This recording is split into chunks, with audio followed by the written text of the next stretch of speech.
નમસ્કાર દર્શક મિત્રો, સત્યના શિખર ન્યૂઝમાં આપનું હાર્દિક સ્વાગત છે। હું છું મેઘા અગ્રાવત અને જોઈએ આજના સમાચાર વિગતવાર।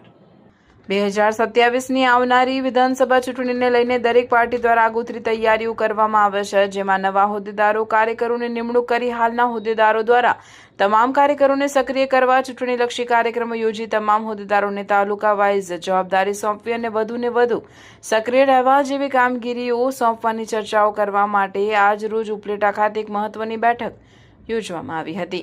તેમજ તમામ નવા કાર્યકરોનું સ્વાગત અને સન્માન કાર્યક્રમ યોજવામાં આવ્યો, જેમાં ગૌરવ શર્મા પ્રદેશ પ્રભારી, રાજુભાઈ બોરખતારિયા સૌરાષ્ટ્ર ઝોન 2 અધ્યક્ષ તેજસ ગાજીપુરા, રાજકોટ જિલ્લા પ્રમુખ હાજર હતા। રિપોર્ટર રજાકભાઈ રાવકુંડા, ઉપલેટા।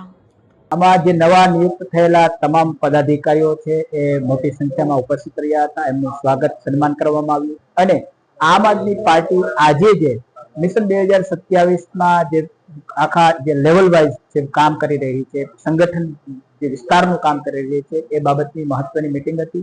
અમારું આખું જે સંગઠનનું માળખું છે તેમાં વિધાનસભા સંગઠન મંત્રીથી લઈ અને છેક બૂથ સુધીની તમામ જે આખી ગતિવિધિઓ છે એના ઉપર ચર્ચા કરવામાં આવી છે અને આવનારા સમયમાં આમ આદમી પાર્ટી ખૂબ મજબૂતીથી, તાકાતથી એક મજબૂત સંગઠનની સાથે મિશન 2027માં ઝંપલાવી રહી છે। આજ અમે આમ તો ઘણા દિવસથી જે મિશન 2027ના શ્રી ગણેશ કરી દીધા છે। આમ આદમી પાર્ટીના દરેક યોદ્ધાઓ પોતે પોતાના વિસ્તારની અંદર જઈ આમ આદમી પાર્ટીએ લગભગ 70 જેવા વિધાનસભા પ્રભારીઓની પણ નિમણૂક કરી છે કે જે પોતાના વિસ્તારની અંદર વિધાનસભા વાઇઝ મહેનત કરી રહ્યા છે અને ખૂબ મજબૂત સંગઠન આગળ વધારી રહ્યા છે। ત્યારે આજે ઉપલેટા ખાતે એ સંગઠન વિસ્તાર માટેની મીટિંગ મળેલી હતી અને એમાં મોટી સંખ્યામાં લોકો મળેલા।